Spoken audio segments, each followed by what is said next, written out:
Hello everyone, this is your Daily Dose of Emiru.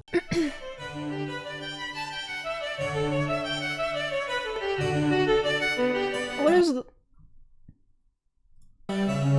Hey persons of age. So long before the era How of do the you know wiki, that? there used to be these things called encyclopedias, where for a small fee of thousands of dollars, they would mail you a tiny fraction of the knowledge we have access to today, and you could put it on a shelf, and it would sit there and make you look learned. But while not reading an Bro, Miz has a set of those books.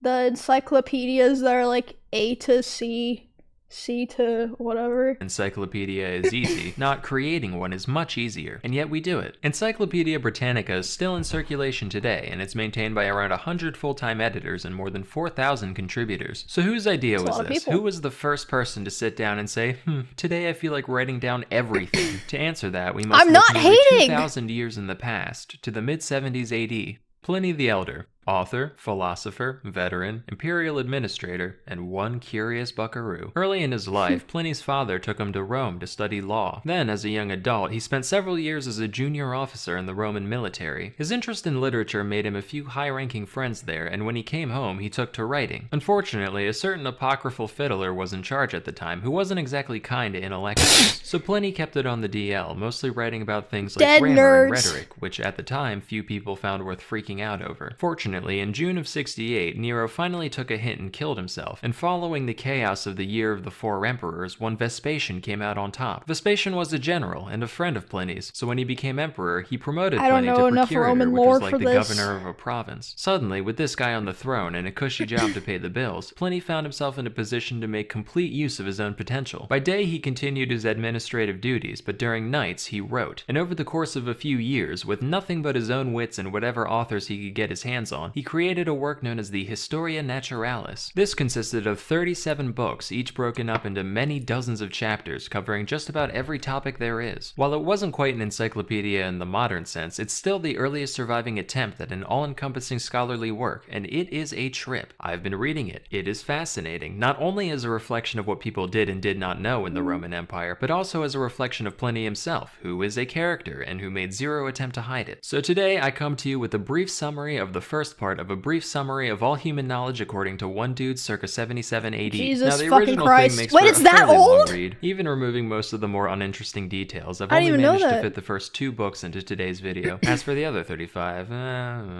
we'll see. I'm gonna let Pliny do the narration himself using my voice. He gets a lot of things shockingly right and a lot shockingly wrong. Rather than constantly chiming in with fact checks, I'm just gonna throw chess.com analysis icons in the corner for every claim he makes. I'll also provide relevant snippets of the actual text I'm paraphrasing just for reference. If you're one of the Wait.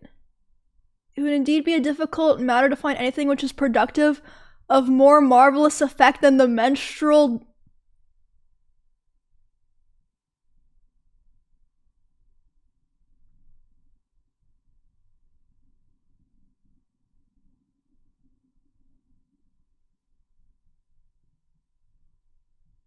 Did this guy eat someone's period blood?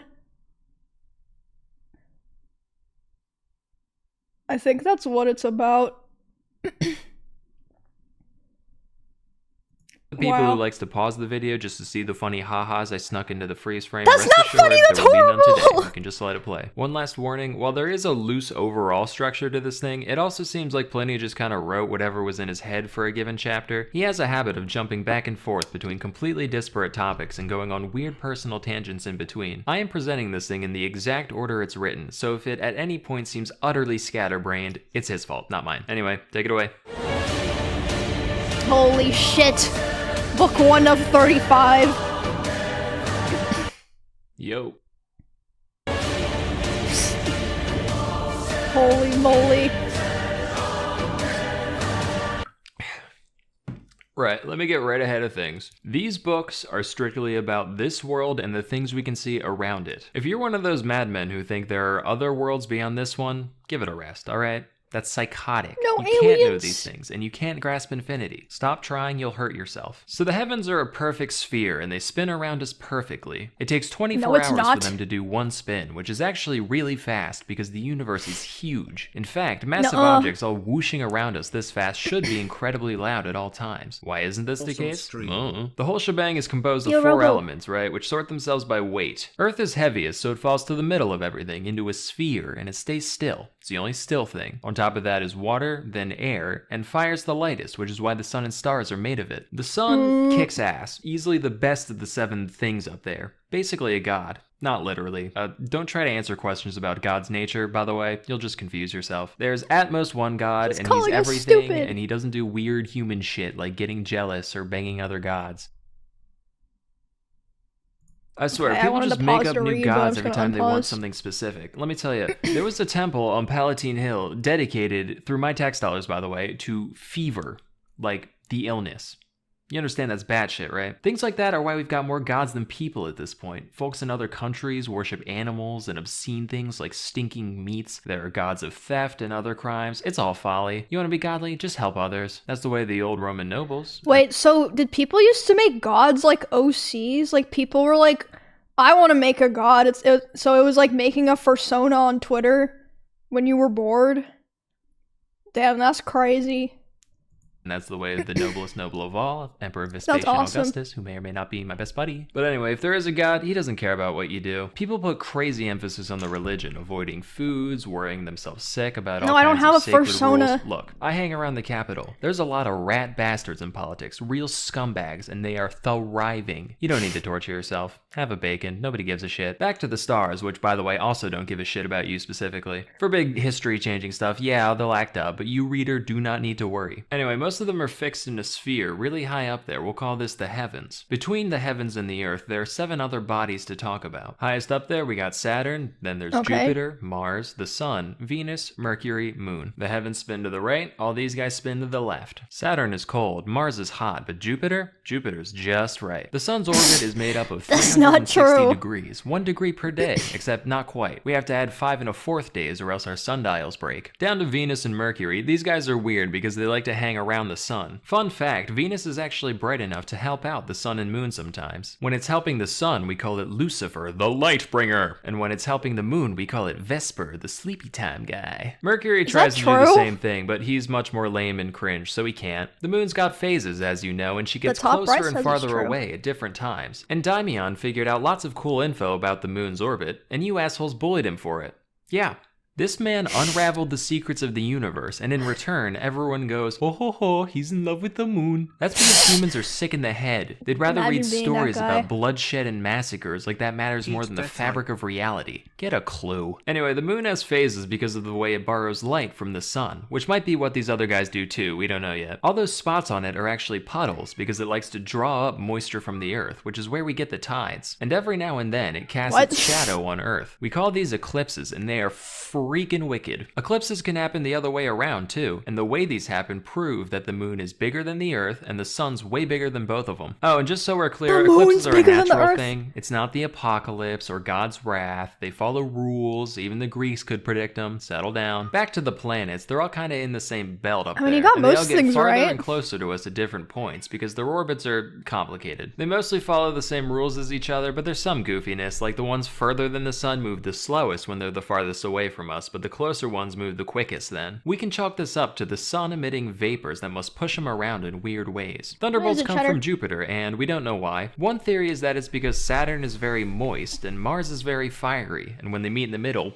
we get celestial fire thrown down at us. Same reason a wet log crackles and throws off embers in a fire. There is a type of star that moves around and vanishes. We call these comets, and they come in all kinds of flavors. These might actually be omens. I mean, there have been some weird coincidences. Some people think comets are permanent and we only see them when they swing by the right way, while others say they're just flare-ups of celestial vapor that dissipate on their own. Now to talk about some real anomalies, things we've only rarely seen. The sun goes dim sometimes, like when Caesar got killed. Matter of fact, during the Civil War with Mark Antony, it stayed dim for like a year. Multiple suns have been seen at the same time on several occasions, but no more than 3. 3's the record. Same with moons. One time, a burning shield darted across the sky, throwing sparks as it went. Another time, someone saw a shooting star fly towards us until it was as big as the moon, and then it turned around and went back to being a normal comet. Side note, even the translator was like, I don't know what the fuck he's talking about. Finally, there are the stars Castor and Pollux. If you see both of them, it's good luck, but be advised, if one's alone, he turns into a little bastard. He can and will come down and set your boat on fire. That's the celestial sphere taken care of. Now let's move down a peg to the air. The air ends way before the moon, and it mixes with water vapor to create the weather. The sun dries up water on the earth, it goes up and turns into clouds, and then it's pushed back down again by the, the star forces that keep stuff on Earth. We get rain and hail and such, and it keeps going round and round like some kind of water cycle. The seasons go around once a year, and we don't know exactly why, but it definitely has to do with the motion of the stars. Like some are wet or dry, hot or cold, and that influences the climate when they move. Especially Saturn, he always soaks the place going by. He's a freak, like actually. Oh, I almost forgot the dog star. This guy's nuts. It kindles the sun's vapors, and when it rises, the ocean gets upset, wine ferments, and stagnant waters are set in motion. And there's a creature called the oryx in Egypt, and when the dog star goes up, they look at it and they sneeze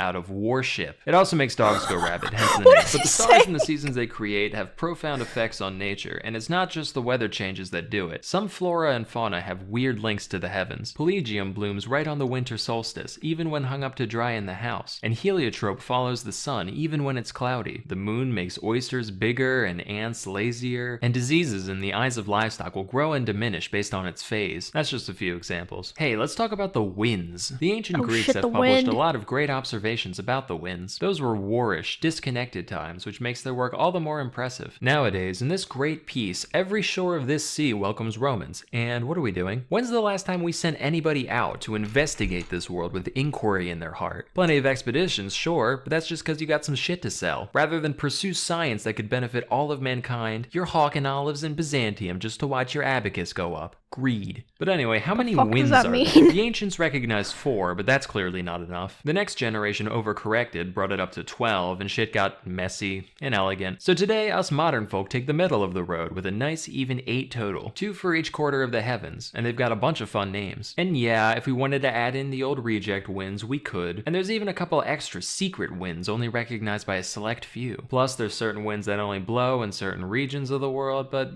broad strokes, it'll do you fine. These winds each blow at their various allotted times of the year, and the winter ones make for particularly rough seas. In former times, pirates were compelled, by the fear of death, to rush into death and to brave the winter ocean. Now we are driven to it by avarice. Direction isn't the only difference between the winds, though. They can all be characterized by their temperature, their moisture, and the kind of weather they tend to bring. Volturnus is dry, Septentria brings snow and hail, good, the winds are cute. Sultry, Aquilo is the most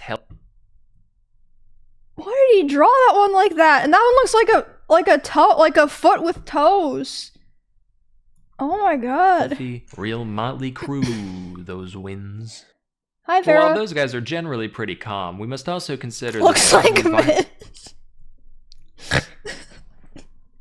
Sorry. I snorted.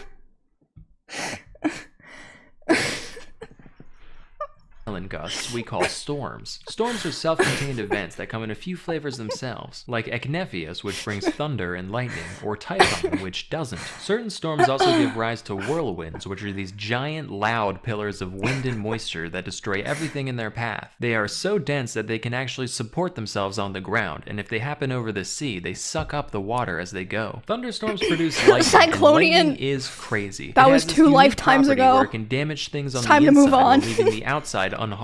It can empty casks of their wine without breaking the vessel itself, and it can melt gold and silver without burning the bag they're in. One time, a noblewoman named Marcia was struck by lightning while pregnant, and while the baby got fried, she herself survived without injury. Many people believe that when lightning strikes a man, it can be used to predict his future, with terms and conditions, of course. Some historians also state that man is capable of invoking lightning. The author El Piso said that the ancient king Numa did it all the time. Then his successor, Tullus Hostilius, tried to imitate him, him, but he didn't do the ceremonies right, so he just got electrocuted. Is any of this true? Maybe. At the very least, I buy the fortune-telling thing. Now, we all know that we see lightning before we hear thunder. That's nothing special. It's just because light has a greater velocity than sound. It's the same event. Thunder's just the sound that lightning makes. Fun fact, man is the only animal that isn't always killed by lightning. Any other creature, instant death every time, but we're special. Lightning can strike just about anything, except for laurels, seals, and eagles. They're all safe. It also never descends... Bro, they just were saying anything back then. I guess... all safe. It also never descends more than 5 feet into the ground, so if you're someone who's scared of lightning, your best bets are deep caves or a tent made out of seal skin. Besides all this normal weather, we do have records of some real weird stuff falling from the sky. It has rained milk and blood on many occasions. One time it rained flesh, and the fallen meat that wasn't eaten by birds just didn't rot. You know, your casual immortal meat storm. Oh my god, what? Wool. Another time there was a shower of baked tiles. What a country, huh? Stones have been known to fall from the sky now and then. The Greeks like to brag about how the philosopher Anaxagoras correctly predicted such an event, but I find that dubious. We know a stone fell, it was like a wagon load big, but I think Anaxagoras just got lucky. I mean, the guy said it would fall out of the sun. What are you on about? The sun can't do a rock, it doesn't have rocks. Finally, rainbows are nothing special. We get them all the time. They don't predict the weather or anything else, they're just something that happens. Rays of sunlight hit a hollow cloud and they get refracted. And the colors are due to a mixture of clouds, air, and fire. Let's come down from the air onto the earth. Good old Mother Earth. The other 3 elements are bastards. You never know when they're gonna turn on you. Fire burns us, water pelts us as hail and floods our villages, air rages and squalls, but Earth, she's just hanging out. And what a bounty she has for us, giving us crops, flowers, medicinal plants. In her compassion, she even gave us poison, so when life sucks, we can kill ourselves quickly. And what does man do? Naturally, we take advantage of her kindness. We torture her for all the iron, timber, and stone she can bear, and then we use that iron to tear out her entrails in search of gems to put on our fingers. Do you know how many hands have to be worked to the bone just to decorate one joint of another? Honestly, if hell existed, all this greedy digging would get us there. But, of course, whatever we take from her, we all pay back in blood and bones eventually. World keeps turning.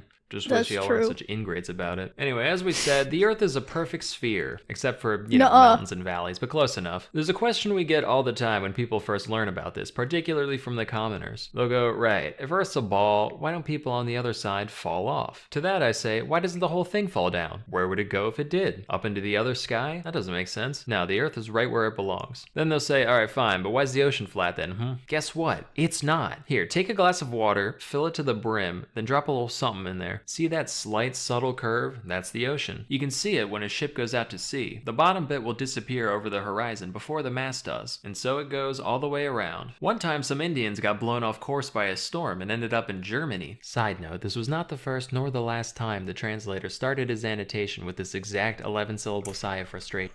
It is scarcely necessary to remark that the account given must be incorrect.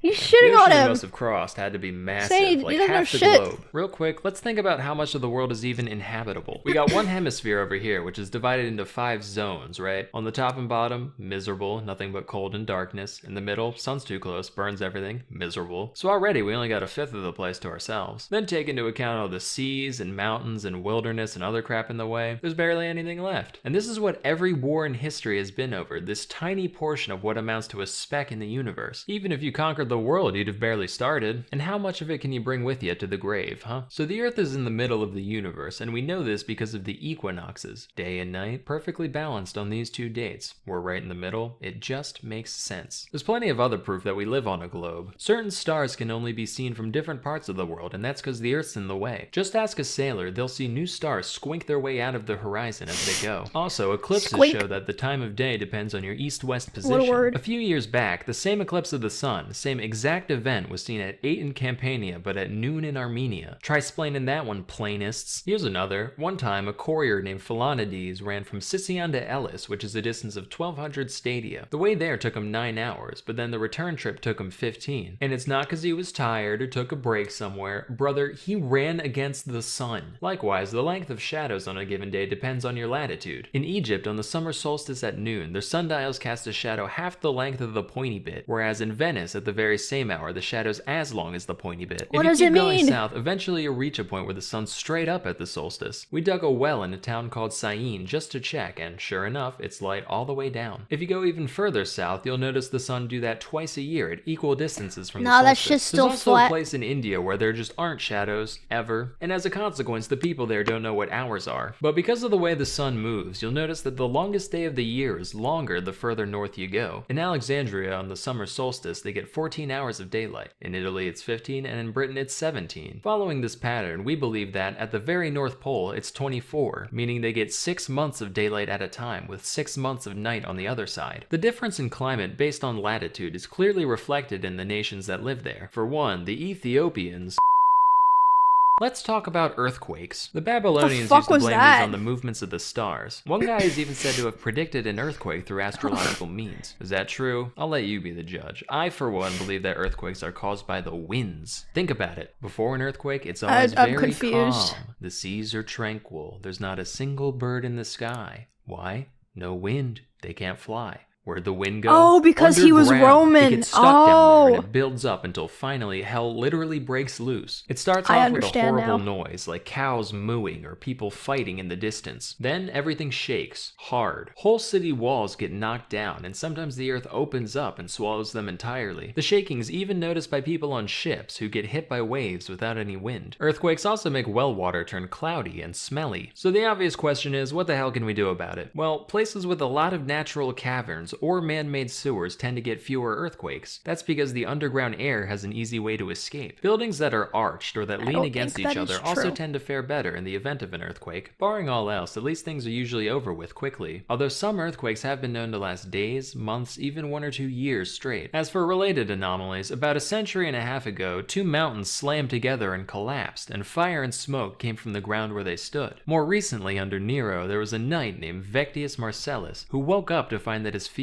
and olive grounds swapped places with each other. No mayhem or destruction, just, oh, this is over here now, okay? But just as Earth swallows up land in one place, she spits it back out elsewhere. As such, islands sometimes rise up spontaneously out of open sea. We have tons of records of these events across the Mediterranean. They're often accompanied by a giant fiery explosion and loads of dead fish floating everywhere. It's said that one time some people ate these fish, and then they too immediately died. But enough of tragedies. Let's turn back to the wonders of the Earth, such as there are many caverns filled with gas that instantly kills things. Some kill only birds, others kill everything but people, and still more kill everything and people. In a few caves, those who breathe the gas instead become intoxicated and start predicting the future, as is the case with the famous oracle at Delphi. We can ascribe these effects to the divine power of nature. I mean, what else could it be? How the hell do you explain that rationally? But while most islands are attached to the earth at the bottom, there are a few that float. The Calamine Islands are not only moved by the wind, but the people on them can actually push them around with the long poles to go wherever they want. Dude, there's another group of floating islands known as the Dancers, so called because they move to the beat of drums played on their surface. I've got a few more miscellaneous wonders here, let me just rattle them off. In Harpassa, there's a giant rock that can be moved by one finger, but not by the force of the whole body. In Paracini, there's a type of dirt that heals all wounds. In Troas, there's a stone that makes dead bodies dissolve. Near the Indus River, there's 2 mountains, one of which attracts iron and the other repels it. So if you had iron nails in your shoes, you couldn't step on the one or off the other. In Argyripa, wait, hold on. I will go back a little bit for people that were watching the video. Thank you, Sean. I really appreciate it. That makes dead bodies dissolve. Near the Indus River, there's 2 mountains, one of which attracts iron and the other repels it. So if you had iron nails in your shoes, you couldn't step on the one or off the other. In Argyripa, the grania plant doesn't grow, and in Crustuminium, the hay springs up already rotten. Let's turn now to the tides. We know these are caused by the moon. Wait, this also reminds me of some crazy women no one corrected because they look attractive. That still happens. And to a lesser degree, the sun. And to men too. Moon on the other side, they go down. A large open ocean is needed to manifest this power of that happens to attractive men too. Lakes nor rivers have tides. In Britain, the tide rises 120 feet. The tides do a full cycle twice a day, except in Euboea, No, it where they do it doesn't. 7 times. Aristotle said that animals only die when the tide is ebbing, but really that's only true of people. Watch. Seawater is salty, and that's because the sun evaporates all the mild, sweet water while leaving all the gross crap that ends up in the ocean behind. A number of estimates Is have that been true? made for the depth of the ocean, ranging from 15 stadia to who the hell knows. Seawater is also heavier than fresh water, which is why things float better on it. As with everything in nature, bodies of water have no shortage of weird stuff they get down to. Some rivers actually run underground before bursting out again elsewhere. We know they're the same river because if you chuck stuff in one, it comes out the other side. There's a lake in Judea where nothing sinks at all. In Dodona, there's a spring called the Fountain of Jupiter, and though the water there is cold as ice, it'll relight extinguished torches held near its surface. The river Melos turns sheep black when they drink from it, while the Cephasus makes them turn white. That can't the be Peneus turns them good. black again, and then the Xanthus makes them red. The river Astaces makes the horses there produce black milk, which the people use for food. There's a spring in the island of Andros that tastes like wine. The river Lyncestis tastes sour but gets you drunk like wine, and in Arcadia, there's a river called the Styx that kills you instantly. In Labrosis, there are 3 springs, all of which also kill you instantly, but in a much less painful fashion than the 6. That's enough of those. From here we turn at last to the 4th element, fire. In Oh shit, here we Samosata, go. along the Euphrates, there's a big pool of this flammable mud they call maltha. It sticks to everything it touches, and if you set it on fire, even water won't extinguish it. Romans invaded these lands long ago, and the people there poured the stuff on our soldiers, cooked them in their armor like a crab. There's certain places in the world where fire's always burning. The summits of many mountains are home to such flames, as are the occasional crater and field. And of course, the sun and stars are no exception. What a weird thing these are, like fire needs fuel to spread and sustain itself. So what is it that can feed these flames without destroying itself in the process? There's a thinker for ye. But besides these guys, where else does fire come from? You got fires lit by men, for one. Certain stones have fire in them innately. There's the fire you get from rubbing sticks together, and there's the fire in clouds that causes lightning. You can also use concave mirrors to focus sunlight into fire. Highly potent, do be careful. Sudden fires also manifest occasionally in the human body. One time, when 6th king of Rome, Servius Tullius, was a child, he was just sleeping there when suddenly flames shot out of his freaking head. Holy I've shit, got more for fun real? facts like this to drop later, but it's about time we wrap this book up. And what better way than by sizing up the entire globe? So I ran some numbers, added some distances, checked some other people's answers. I've got some estimates here on the width of the inhabited world, from the mouth of the Ganges in India to the port city of Gades in the west. These all fall around 9,000 miles, give or take 1,000. But like I said before, the uninhabited Earth extends far beyond that. Eratosthenes was a really bright dude, and he put the circumference at 31,500 miles. What a big, wild world it is. Just how wild? You'll have to tune in next time for books 3 That's through kinda 6, close to all of which accurate. are titled An Account of Countries, Nations, Seas, Towns, Havens, Mountains, Rivers, Distances, and Peoples who now exist or formerly existed. But for now, I'm Pliny the Elder, et gratias ago tibi, qui aspectandi. The Pope's sitting at home fuming at my pronunciation right there. I can't tell the difference. That was a really good video. I enjoyed that. This is the video. It's Sam. That was super. I mean, honestly, he was right about most things.